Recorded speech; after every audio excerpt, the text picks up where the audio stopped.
Están a punto de cumplirse ya 5 meses desde que el juez tailandés condenase a Daniel Sancho a cadena perpetua por el crimen premeditado del cirujano Edwin Arrieta, una decisión que trascendía los medios internacionales y que se daba tras meses de investigación, semanas de declaraciones en ese juicio tan mediático y la conmutación de la pena capital por su arrepentimiento y esa colaboración inicial, según lo dicho. Y es que tras salir a la luz la sentencia, la defensa del hijo de Rodolfo Sancho desvelaba que estaban dispuestos a interponer un recurso al no estar contentos para nada con la resolución final, y es que llevaban meses afirmando que iba a ser todo lo contrario.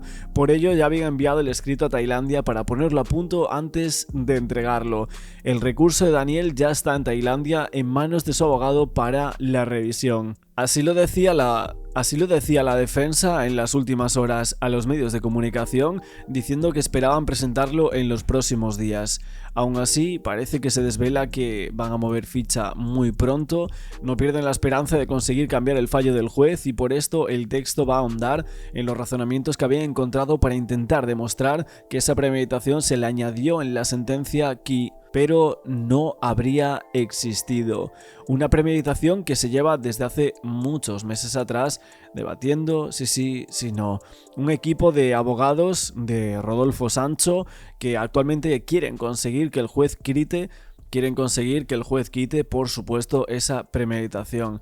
De hecho, hay muchas personas que creen que los abogados lo han hecho muy mal, que han estado en contra de las autoridades tailandesas, mientras que hay otras personas que creen que lo han hecho muy bien, pero que en Tailandia era prácticamente imposible bajar esa sentencia, la cual fue la cadena perpetua finalmente. Así que la noticia que podemos dar hoy es que se ha podido saber ya que el recurso está en Tailandia. Ahora comienza una nueva fase, el proceso judicial, tras este dictamen inicial que no va a ser sentencia firme hasta agotar las vías posibles. Esta primera puerta, con apelación y de ser desestimado o agravado, podrían acudir a la casación en lo que sería el Supremo tailandés. Así las autoridades judiciales lo recibirán en los próximos días, ya que sería necesario que pasase un primer filtro esencial en el terreno de la defensa. Los abogados habían aplazado ya hasta en 3 ocasiones las presentaciones de este recurso y en una de las ocasiones confirmaba en exclusiva que era importante para ellos pulir detalles y hacer una buena traducción, algo que fue muy complicado, las traducciones en Tailandia, y es que hasta hace bien poco no tenían la sentencia de más de 40 páginas traducida al completo, una sentencia que primero era de 16 y luego pasaba a tener más del doble que se había expuesto en esa sala. También hay que decir que la defensa logró una prórroga para responder al recurso que pedía esa pena capital para Daniel Sancho, así que el equipo legal del Español, que tiene ya ese primer recurso del cual os estaba hablando ahora en este vídeo, pero también prorrogaron el otro recurso que estaba pidiendo la pena de muerte por parte de la familia Arrieta, y se ampliaba este plazo hasta el 18 de febrero para contestar a este nuevo recurso que solicitaba eso en Tailandia. Así prorrogaban pues un mes más para responder a esto, solicitaban que se revisase el fallo, se aplicase pena capital de Sancho, que fue declarado culpable de crimen de Edwin Arrieta ese 2 de agosto de 2023 en la isla de Koh Phangan. Según lo que se había informado, el plazo inicial para presentar la respuesta vencía ya el 17 de enero, hace unos días atrás, creo que 6 días cuando estamos grabando esto, pero la nueva fecha límite se fija para el próximo 18 de febrero. Nos quedan aún unas 3-4 semanas, por lo que decían los abogados, habían solicitado una prórroga y parece que sí se la habían concedido. Así, el recurso presentado por los abogados de la familia de Edwin, que habían actuado como coacusación durante el juicio, había sido presentado ya el pasado 29 de noviembre, un documento que tuvieron acceso a algunos medios que se pedía a que el Tribunal de Apelaciones revisase el caso bajo el artículo 289 del Código Penal, que establecía la pena capital como castigo único. Sin embargo, otros expertos legales señalaban que un cambio de la condena a pena capital sería muy raro. Tailandia había reducido significativamente esa aplicación de pena capital en los últimos años, y en este caso concreto el Tribunal de Primera Instancia ya rebajó la pena máxima a cadena perpetua, en reconocimiento a la colaboración de Sancho durante la investigación. En cuanto al tema del libro de Joaquín Campos, que me parece que salía justo en el día de hoy, después de muchos meses de especulación en cuanto a qué es lo que iba a contar este señor en este libro, pues básicamente me habéis pasado algunas cosas que parece que habla de mí en uno de los capítulos. Creo que tengo por aquí el índice. Me parece un índice pues curioso, la verdad, aunque me esperaba alguna que otra cosa que pudiera contar. Por ejemplo, lo de la cuenta bancaria y todo eso era algo que muchos de nosotros quizás nos esperábamos y todo eso, pero no sé realmente si va a contar mucho de eso o si al final va a quedar en agua de borraja. Pues hay un capítulo en el índice que es el número 15 que va sobre los youtubers. Bueno, en ese capítulo pues nos menciona, creo que prácticamente al inicio del mismo. Os voy a leer el índice, creo que son 26 capítulos, unas 200 páginas el libro.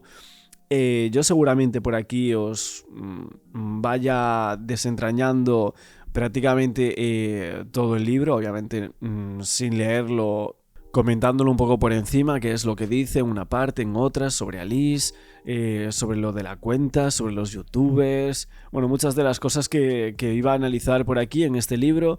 Dice que, o sea, el primer episodio va sobre la lectura de la sentencia, ahora comentaremos un poco sobre lo mismo. El segundo va sobre los hechos, creo que estos los tenéis como muestra en Amazon, si os parece bien, o sea, si queréis leerlo así un poco por encima, ver qué os parece el libro, si queréis comprarlo o no, pues creo que es como una buena toma de contacto, ¿no? Del capítulo de youtubers dice que el primer youtuber con el que contactó, o bueno, el primero que le contactó fue Axel Blaze, o sea, fui yo, básicamente, que fue en agosto de 2023. Yo la verdad es que ni me acordaba de ya que había sido tan lejos en el tiempo. Y acabo de fijarme y la verdad es que sí, o sea que había sido en septiembre, de 2023. O sea, él pone agosto, pero bueno, yo lo estoy viendo aquí en Twitter y seguramente yo lo habría seguido en agosto o algo así y después en septiembre le había puesto ese mensaje porque creo que había salido en algunos programas y tal, ya se empezaba a hablar de Joaquín Campos por el tema del caso Segarra y fijaos el chat que yo le puse, ¿no? El mensaje, le dije: buenos días Joaquín, ¿cómo estás? Soy Martín del canal Axel Base 16 en YouTube. Estaría encantado de poder realizarte una entrevista para explicar un poco de tu trabajo y hablar también de tu libro sobre el caso Segarra en relación a la actualidad del caso Daniel Sancho. Gracias de antemano, espero tu respuesta. Y aquí es cuando Joaquín Campos, bueno, me contesta que como quería hacerlo, que él estaba de reportero por, bueno, un sitio en Asia, un país. Y nada, la verdad es que empezamos a hablar un poco sobre eso. Y al final él como que no volvió a contestarme, bueno, como otras muchas personas, ¿no? Realmente, o sea, siempre pasa este tipo de cosas en algunas entrevistas, por eso yo antes me basaba en entrevistas en el canal, pero cuando vi que muchas personas suelen hacer este tipo de cosas de primero te dicen que sí a la entrevista y luego como que pasa el tiempo y no pasa, o sea, como que no pasa nada o le insistes, dice que finalmente no puede o lo que sea, pues es como que el rollo de las entrevistas tiene que ser como personas que estén muy metidas en un tema o que les interese salir sobre ese tema y ser como expuestos de un tema en concreto, y Joaquín Campos sobre el caso de Daniel Sancho, claro que lo era, o sea, aunque realmente al principio él creo que lo tenía pensado de otra forma, ¿no? El cómo hacer las cosas y tal. La cosa es que él me dijo que prefería esperar para hacer la entrevista, que estaba estaba escribiendo un libro sobre otro asunto diferente al de Sancho, pero con ramificaciones sobre ese asunto y que bueno, básicamente me habló bien en todo momento, o sea, me mandó incluso una entrevista que había hecho él. Me parece que había sido en agosto, ¿no? En agosto de 2023, o sea, justo cuando aparecía el caso Daniel Sancho. Él apareció en un programa y luego hizo una entrevista con El Cierre Digital y ahí hablaba un poco de lo que era el asunto Sancho y el asunto de Artur Segarra que él ya había cubierto hace años atrás. Luego me dijo que había una editorial de prestigio que le había encargado un libro sobre el caso Daniel Sancho. Y básicamente dijo que llevaba ya varios meses sobre ese asunto, o sea, esto creo que fue en marzo. sobre marzo, y ahora sale el libro después de tanto tiempo que había pasado. Y básicamente me dijo que era muy posible que hablase de mí en el libro, ¿no? O sea, como habíamos intercambiado algunos mensajes y todo eso, pues básicamente ahí es cuando me dice de que va a ir a Tailandia a cubrir el juicio, que va a ser para un medio de España, etcétera. Me da la enhorabuena incluso por la audiencia que estábamos teniendo, porque en ese momento me parece que éramos uno de los canales que más audiencia tenía, hablando del caso Daniel Sancho. Todos los días teníamos más de 1000 personas, ya sea en directos, en estrenos, etcétera. Y básicamente me dice eso, que va a hablar de mí en uno de los capítulos, no sobre el libro. Lo que pasa es que yo no sabía absolutamente nada lo que después iba a pasar con Joaquín Campos. O sea, básicamente yo quería tener su testimonio. O sea, me daba igual realmente cuál era su opinión, pero me gustaría como tener ese testimonio de preguntarle sobre el caso Segarra en relación también con el caso Sancho y las cosas extrañas que hay en los dos casos bajo mi punto de vista, ¿no? Pero luego yo también vi que Joaquín Campos en cuanto al caso Sancho había tornado totalmente la opinión que yo había precedido, la opinión que muchos teníamos sobre él, de lo que había hablado del caso Segarra, y en relación con Sancho nos pareció que estaba vendiendo informaciones que no nos cuadraban del todo, y es aquí cuando en este capítulo dice algo así como que Joana Morillas fue la primera youtuber que le contactó, y luego se retracta y dice que fue Axel Blaze, ¿no? Que como veis fue en agosto o septiembre de ese 2023 en relación al caso Segarra. Dice que fui muy educado y que más adelante pues me había prometido que lo veríamos hacer esa entrevista, ¿no? Y luego dice, una segunda vez y al visionar un vídeo suyo yo me di cuenta que ya no me apetecía. Le comenté lo mismo, lo vemos más adelante, estoy ocupado. Y dice, luego descubrí que Axel, por razones que se me escapan, se dedicó de continuo a generar dudas en torno a la investigación y asumiendo que Daniel Sancho nunca mató a nadie. Bueno, y básicamente pues sigue hablando de Joana, que fue la primera con la que mantuvo una entrevista. Obviamente supongo que sería la segunda en contactar a Joaquín. De hecho, yo recuerdo hablar con Joana en alguna ocasión y decirme, pues sí, yo voy a hacer una entrevista con Joaquín Campos y tal. Y yo recordar que era una persona que le había hablado y que finalmente no lo había hecho, ¿no? Como otras muchas personas que al final pues ni te acuerdas de, pues hablé con este, hablé con el otro, para hacer una entrevista, finalmente no se dio, pero bueno, es algo que suele suceder. Pero luego todo lo que pasó con Joaquín Campos, la verdad es que fue bastante llamativo el cómo se metió en muchísimos medios de comunicación, que sí con los youtubers, luego no paraba de aparecer, ¿no? En todos los canales de YouTube, que sí, en Triumph, por ejemplo, en Javi Oliveira, en Dariol, en Joana, ¿no? En cuanto a los primeros capítulos que se pueden ver en Amazon, dice sobre la lectura de la sentencia ese 29 de agosto de 2024. Eran las 12:21 del jueves 29 de agosto de 2024 y tras unos días nublados y hasta lluviosos que dejaron paso a otros días similares, nos encontrábamos ante la inmersa escalera que daba acceso al Tribunal Provincial de Koh Samui bajo un calor despiadado que ofrecía una mañana límpida en la que los rayos de sol nos hacían sudar incluso sin movernos.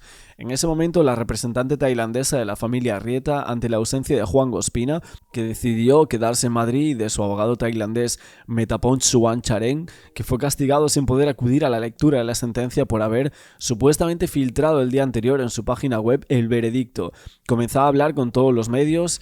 Antes se había organizado una porra penosa, no solo por apostar en un caso tan serio en el que un ciudadano español se estaba jugando la vida o pasar el resto de sus días en prisión, sino por el hecho de apostar con algo tan impactante. Pero lo peor de todo es que allí solo un par de reporteros y yo llevábamos desde el principio, el 2 de agosto de 2023, cuando sucedieron los hechos, y 3 días después Daniel Sancho reconoció tanto el crimen como descuartizamiento, comentando públicamente ya fuera en televisiones o con youtubers, cuando no de manera escrita, que ese caso solo disponía de una salida. Me sorprendió que el resto, y no pocos sino decenas de reporteros además de cámaras, sostuvieran aún que como mucho el fallo sería homicidio imprudente, y algunos hasta vacilaban apostando por la libre absolución.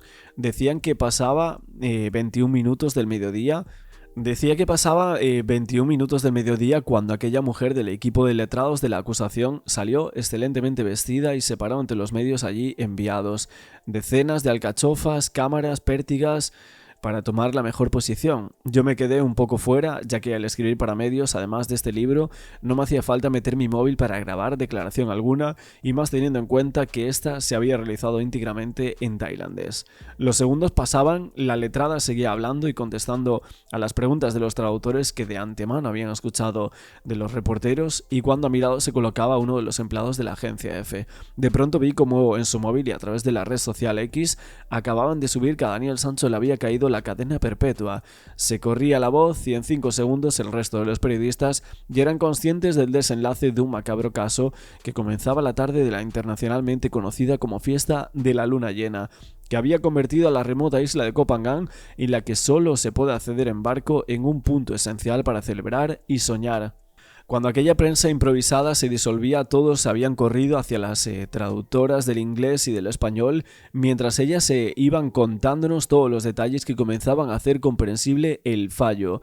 Había que ver las caras de sorpresa de los periodistas allí enviados, que en la mayoría de los casos no salían de su asombro. Uno de ellos incluso comentó que tenía la piel de gallina, textual. Minutos antes le hizo un favor a una periodista que trabajaba para un programa de televisión de 4. Ella, para amenizar la espera, me pidió que expresara mi opinión sobre la sentencia que creía que se iba a dictar. Cuando repetí que sería pena capital, me preguntó las razones. Y yo dije, pues porque las pruebas en su contra son demoladoras, y porque hasta en 2 ocasiones reconoció haber asesinado y descuartizado a Edwin Arrieta. Concreté cómo llevaba un año entero haciéndolo.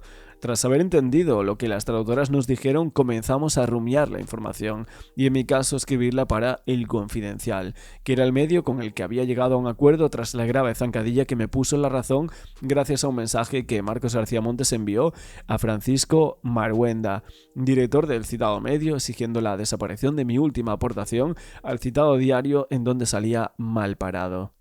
Y antes de seguir con toda esta parte del libro de Joaquín Campos, que esto lo podéis leer totalmente gratis, por eso lo estoy poniendo también por aquí, hay una parte en el libro que parece que han filtrado que habla del Boogie Burger. O sea, yo cuando he visto esto me he echado un poco las manos a la cabeza, porque es que ¿cuántas veces hemos hablado del vídeo este? Joaquín Campos no se ha enterado aún, me parece una locura.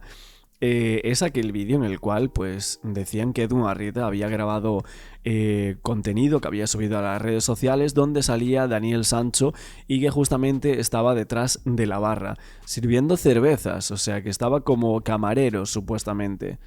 Bueno, esto ya se desmintió en su momento, o sea, no era Daniel Sancho la persona que salía en ese vídeo, sino que era otra persona, era... bueno, no vamos a dar aquí su nombre ni nada, pero yo creo que Joaquín Campos, si él está diciendo que ha investigado el registro mercantil, que ha tenido acceso a todo eso, de la Boen, del Boogie, etcétera, creo que tiene que saber perfectamente quién era la persona que salía en ese vídeo, cosa que no entiendo cómo puede ser que en este libro, en esa parte, diga que es, o sea, que existe un vídeo que fue grabado por Edwin Arrieta yendo al Boogie Burger, donde se celebraba una fiesta, etcétera, de bienvenida, y que era Daniel Sancho el que estaba detrás de la barra y que lo saludaba incluso. Me parece una barbaridad. Luego sigue con muchas especulaciones en cuanto al tema de las supuestas inversiones, cantidades que bailan, supuestos millones, vamos a decir, invertidos por Edwin Arrieta. Yo me pregunto también en cuanto al tema de la cuenta bancaria, ¿qué es lo que va a hablar en este libro? Suponemos que de la relación, de cuándo se conocieron y todo eso, porque hay un capítulo, me parece que sale en el índice que es, creo que es sobre los últimos, que habla un poco sobre eso de y cuándo se habían conocido Edwin y Daniel Sancho. También hay otro capítulo que va a hablar de los audios de Nilsson, algo comentadísimo ya, súper explotado. sobre el supuesto trato de favor en el juicio, y va a hablar de los abogados. Suponemos que, bueno, nos imaginamos ya cómo van a ser esos capítulos en los que va a estar en contra o de Carmen Balfagón o de García Montes o de los demás abogados, de los abogados en Tailandia, y suponiendo también que hablará de Juan Ospina, de cómo se metió ahí, etcétera. Y es que hay que decir que los abogados fueron una parte súper mediática del caso Daniel Sancho, eso sí que no se lo quita nadie. Pero bueno, un libro que creo que salía hoy, mañana seguramente la mayoría de la gente lo tenga en sus casas si es que lo han comprado, así que seguiremos comentando en el día de mañana más cosas sobre este libro y alguna de las partes donde nos mencionan. En póster y todo, así que vamos a ver qué nos cuenta. La lotería, es que sorprende mucho. Sí, bueno, lo que pasa es que siempre iba al lado de... Venga, que hay novedades, Ricardo, Sí, vamos, venga, con las novedades importantes que tenemos sobre el caso de Daniel Sancho. Hace tan solo unas horas hemos conocido la declaración del hijo de Rodolfo Sancho ante el juez y sus confesiones son muy sorprendentes. Sí. Joaquín Campos destapaba esta misma mañana el último escándalo del caso Sancho. Puedo asegurar que Edwin Arrieta y Daniel Sancho tienen una cuenta bancaria en el banco con otros españoles. Bueno, pero esto había salido, ¿no? Esto no creo que fuera hace un día ni esta mañana ni nada, ¿no? Entonces, ¿dónde está el dinero? ¿Y cómo no se ha sabido esto antes? El periodista asegura que en esta cuenta, además de Daniel y su víctima Edwin, hay otras 3 personas españolas. Sostiene que desde ellas se hicieron varias transferencias bancarias cuando Edwin vino hasta España para montar presuntamente un restaurante. Una de las abogadas de la familia Sancho, Carmen Balfagón, niega rotundamente que exista ninguna cuenta bancaria compartida entre ambos, en un día en el que también ha salido a la luz el supuesto chantaje al que fue sometido Daniel por parte del médico. Esto fue lo que contó el hijo de Rodolfo Sancho ante el juez. Edwin se acercó para estrangularme. Me amenazó con revelar una foto con 2 mujeres y enviársela a mi novia. También con hacer daño a mi hermana y a mis seres queridos. Mientras, ya ha comenzado la cuenta atrás para que la defensa del chef presente el recurso de apelación contra la sentencia, tal y como les adelantamos en exclusiva en este programa. El día 19 lo presentan, que se ha prorrogado, y el día 19 presentan por fin una información de la que hoy se hacen eco la mayor parte de los medios de nuestro país. El recurso lo presentarán una vez superados los días hábiles establecidos desde que recibieran formalmente la sentencia el 12 de septiembre. El principal objetivo de la defensa es tratar de conseguir cuanto antes un escenario favorable para el posible traslado a España de Sancho. Bueno, mira, en este reportaje han hecho por aquí un poco de resumen, si no habéis visto todos estos días televisión o no habéis visto los vídeos en donde nosotros hemos cubierto un poco todo esto, pero básicamente se decía, el 19 va a ser el recurso, creo que lo comentamos ayer. Ayer también salió, o anteayer, hace un par de días, había salido lo de las declaraciones de Daniel en el juicio. Yo me pregunto el por qué ahora, o sea, ¿por qué sale eso ahora después de HBO? ¿Es porque se filtraron algunas cosas de algunos testigos, por ejemplo, que vemos que tenían toda la documentación, ¿no? De hecho, es como que en algún momento te dé la sensación de que hace falta incluso más, ¿no? Quiero ver más de esa documentación que habían conseguido desde la plataforma, ¿no? Es que como tal consiguieron muchas cosas y muy buenas que creo que no supieron llevar a cabo para que el documental fuese tremendo, ¿no? Al final, en global, hay capítulos mejores, otros peores. Por ejemplo, el primero a mí me pareció flojísimo, la verdad. Lo había dicho ya. El último tiene partes buenas, partes malas, ¿no? Pero en global yo creo que el documental en general, yo creo que es como mucho un 7, la verdad. O sea, como mucho, ¿eh? Pues efectivamente, enhorabuena Edu porque dio la primicia aquí en Juntos de que era el día 19 y nada, y a esperar que presenten las pruebas, que es lo lógico y lo normal, que los abogados de Sancho presenten las pruebas. Esperemos que sean pruebas más contundentes que las que presentaron en su día en el juicio. Porque no tiene nada que hacer, quiero decir. Es que bueno, no tiene nada que hacer, no, vamos a esperar a la justicia, nosotros no somos jueces. Ellos están en su derecho de presentar sus pruebas y que... No tienen nada que hacer, es como... ¿Cómo? ¿Cómo que no tienen nada que hacer? Pero Lara es ahora juez, fiscal y todo, ¿no? Como cuando le había dicho a Fran Cuesta lo de... Pero este señor ahora aquí se cree que él es el juez, el fiscal y va a dictar él la sentencia. Bueno, pues Lara también se ha colocado la toga o lo que sea y pues ella va a hacer de juez en el caso de Daniel Sancho. Ojitos rasgados y ya está. Que lo hagan, pero vamos, que lo único que digo es que sean más contundentes que las que presentaron en su día, porque ahí no... Oye, Galiacho, pero esto, no el dato que hemos conocido, esa cuenta bancaria que compartían Edwin Arrieta y Daniel Sancho... Bueno, esa cuenta Joaquín Campos a mí me lo comentó en su día, que había una cuenta donde Edwin Arrieta puso bastante dinero para abrir ese famoso restaurante que querían abrir y que había más gente y que precisamente... Porque él iba a ser como socio capitalista de Daniel. Sí, era un poco como era el que iba a poner el dinero, que era el que tenía dinero. Al final las otras personas no tenían dinero, era el cirujano el que ponía el dinero y parece ser que en esa cuenta sí que hubo un traspaso de dinero días después de cometerse, es lo que me cuenta a mí Joaquín. ¿De cometerse el crimen? De cometerse el crimen hubo un... ¿Cómo? ¿Qué está diciendo aquí Galiacho? O sea, otras informaciones de Joaquín Campos, esto no había salido. O sea, que hubo una transferencia de dinero de esa supuesta cuenta de la que habla Joaquín Campos, de un banco en España que es el Santander, en el cual estaba Daniel Sancho, Edwin Arrieta y 3 españoles, supuestamente socios de ellos, y que se hizo una transferencia después de los hechos, desde esa cuenta donde Arrieta había puesto un dinero. ¿Es eso lo que he oído? No tenían dinero, era el cirujano el que ponía el dinero y parece ser que en esa cuenta sí que hubo un traspaso de dinero días después de cometer... Días después, dice, días después de cometer supuestamente el crimen de Daniel Sancho. Un traspaso de dinero. No sé si aquí puede haber más cuentas que no se sabe. Al parecer, el entorno de Daniel Sancho, en este caso los abogados, han ido a mirar al Banco Santander, han aportado los patrones para llegar a esas cuentas y finalmente se ha visto que no hay ninguna cuenta de Daniel Sancho y Edwin Arrieta, los dos en ese banco, ¿no? Por lo tanto, si lo han comprobado y eso es así, puede que sea falsa la información de Joaquín Campos, 2, le ha mentido, o 3, que haya otra cuenta que aún no se ha conseguido o no se ha sabido. Es lo que me cuenta a mí Joaquín. ¿De cometerse el crimen? De cometerse el crimen hubo un trasvase de dinero y bueno, y al final es la pregunta que se hace, ¿dónde está ese dinero? Que es lo que queremos saber, pero que a mí me dijo Joaquín...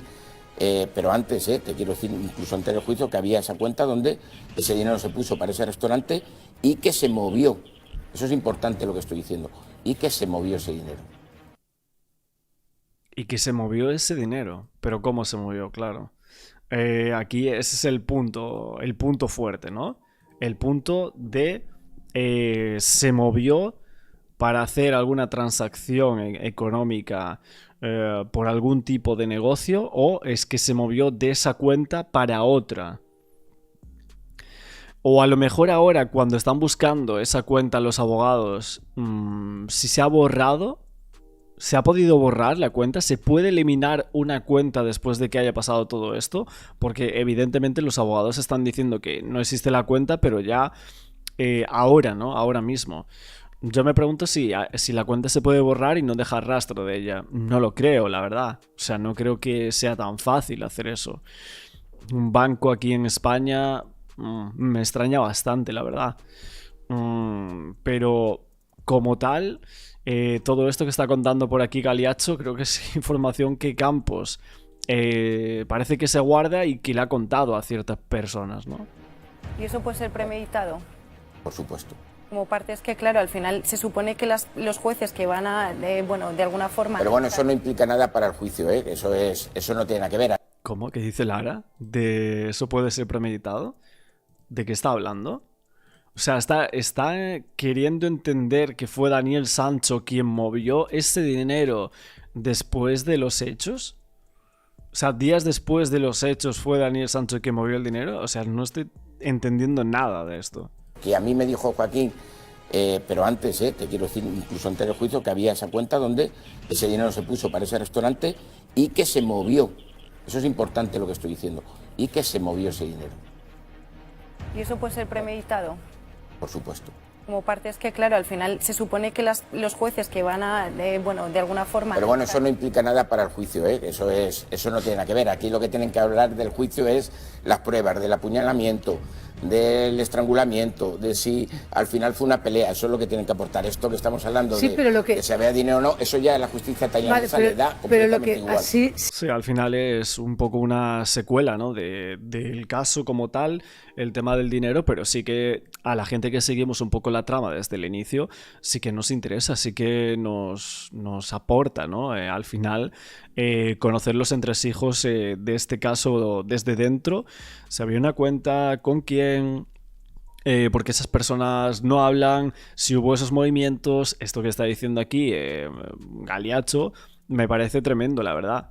O sea, es que al final se está guiando por informaciones de una persona, que en este caso es Joaquín Campos, que no sé si se debería fiar primero de Joaquín Campos, pero Campos de las fuentes que él le acreditan todo lo que está escribiendo y todo lo que va a sacar en ese libro, que es un poco el problema. Sí es novedoso, es que según nos cuentan que declaró en el juicio, es que Edwin Arrieta le amenazó con enviar a la novia de las fotografías de Daniel, una fotografía de él con dos chicas. Si la novia la tenía esperándolo en una isla de al lado, o sea que...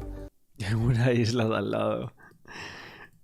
En una isla de al lado, dice. En realidad es en un país, o sea, un país cercano, entre comillas. Cercano. Porque claro, en verdad decimos, no, es que estaba cerquísima la novia. Bueno, a ver, cerca, entre comillas, ¿no? Es como decir, no, es que España está cerca de, no sé, de Polonia, por ejemplo. Estaba en un país cerca, entre comillas, la novia por aquellos tiempos, ¿no? De hecho, luego se quedó bastante tiempo, ¿no? Creo que todo agosto, si no me equivoco, en ese país que no me sale ahora justo el nombre, Vietnam creo que era, sí, creo que estaba allí. De hecho, había algunas fotos de Daniel Sancho y ella, o sea, no en ese momento, claro, porque Daniel Sancho estaba encarcelado, evidentemente, pero sí que de hace tiempo, ¿no? En algún país asiático. Vamos a ver, sabía que iba con Edwin Arrieta. También en el 2...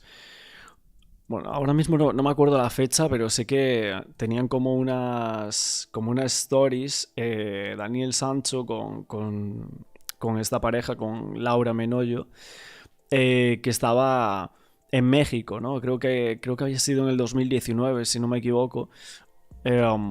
Que bueno, habían hecho un viaje a México y tal, y tenían como muchas fotos también.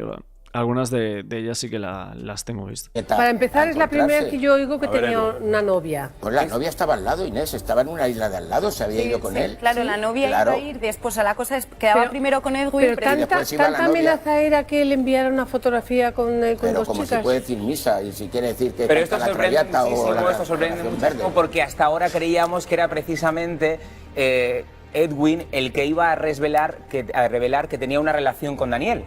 Entonces, descuadra muchísimo la versión que hemos conocido hoy que dio ante el juez. Parece lo mismo que las versiones de Ábalos, que de pronto sí, que no, la de él sí, igual lo mismo, vamos. ¿Qué? ¿Pero qué tendrá que ver Ábalos con el caso Daniel Sancho? Al final es evidente que Daniel sí puede mentir, pero en este caso los testigos, pues esperemos que no haya mentido, ¿no? En ese juicio, ni tampoco las declaraciones de los forenses y de los policías, que sería bastante importante. Aún así he de decir que me parece que toda esta historia está como muy truncada, como que faltan demasiados puntos por conocer y que creo finalmente que no se van a conocer nunca. Tendremos noticias, sí, noticias importantes de la vuelta de Daniel Sancho a España. La tendremos dentro de un tiempo. Los recursos, ¿qué va a pasar con ellos? Por ejemplo, cosas de la sentencia, lo que declaró uno, el otro. Pero creo que la intrahistoria del caso me parece que va a ser bastante complicado que se llegue a producir. Bueno, creo que he descuadrado aquí el vídeo de la televisión de Juntos. Vamos a ver si lo terminamos. Creo que no faltaba nada, así que vamos a darle. Vamos a ver, la defensa de Daniel Sancho ya no sabe qué más inventar. Entonces, como ahora otra vez... No, pero esto es una confesión real ante el juez. Son confesiones. Pero quiero decir, pero al final el tema es que si tan extorsionado está Daniel Sancho, vas a comisaría, lo denuncias, pero no descuartizas y desmembras. No se puede. Pero vamos a ver, si es que yo creo que estamos derivando de verdad que me parece muy bien que la defensa presente sus pruebas, pero las pruebas tiene que presentarlas sobre eso, sobre el crimen. No sobre si había, no sabía, si eso no da igual de la justicia tailandesa. Bueno, el que está hablando de unos movimientos fuera de los hechos y que no están en el sumario y en las pruebas aportadas en el caso Daniel Sancho es Galiacho, es Joaquín Campos, hablando del dinero, que nos interesa, que le damos las gracias por indagar en eso, pero vamos, yo rogaría que algo de sentido tuviese lo que está contando Campos, porque tú puedes asegurar una cosa, puedes asegurar 1000 cosas, pero claro, el problema es que él asegura rotundamente que había esa cuenta en el Banco Santander con ese dinero, y finalmente se ha mirado y se ha conseguido ver que no había esa cuenta, así que empezamos ya un poquito mal, ¿no? con el tema. Si es que se vuelven a equivocar otra vez, si es que en los platós y aquí con eso no, donde tienen que trabajar es ante la justicia tailandesa y presentar las pruebas para decir que el crimen no hubo crimen, pero si el chantaje, la extorsión, eso no sirve para nada. No sirve para nada. Sirve si lo mató o no lo mató, si fue el golpe o no fue el golpe, y que trabajen con los forenses y que trabajen y aporten pruebas. Todo eso es fuego de artificio. No sirve para nada ante la justicia tailandesa y se volverán a equivocar si empiezan otra vez con lo mismo.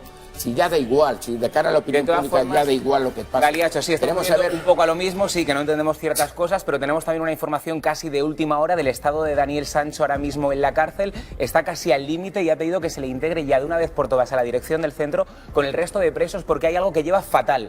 Y es que no puede hacer deporte todavía en la cárcel y eso para la salud mental de Daniel es desde luego crucial. Y lo dice también su defensa, lo dice su equipo jurídico. Todavía en la cárcel no puede hacer algo que es básico, puede parecer una tontería, pero se suponía pero no lo que es. iba No puede a cambiar hacer ya su ejercicio, situación dentro pero de la no cárcel, está no está de momento todavía integrado con el resto de presos de la cárcel. Es que, por ejemplo, fíjate, esta sentencia todavía no es firme porque aún le cabe el recurso ante el Tribunal Superior de Justicia de Tailandia. Por tanto, podemos esperar otros 2 años más de tema, aunque ahora le digan que no, otros 2 años más ante el recurso. Bueno, dejadme...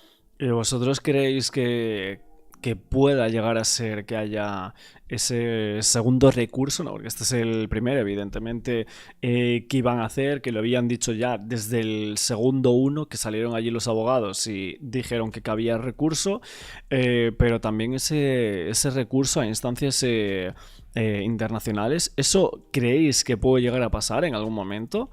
Que eleven sus recursos ante el Tribunal Superior. No lo sé, la verdad. Me parecería bastante llamativo si eso ocurriese así, pero fue algo que se puso.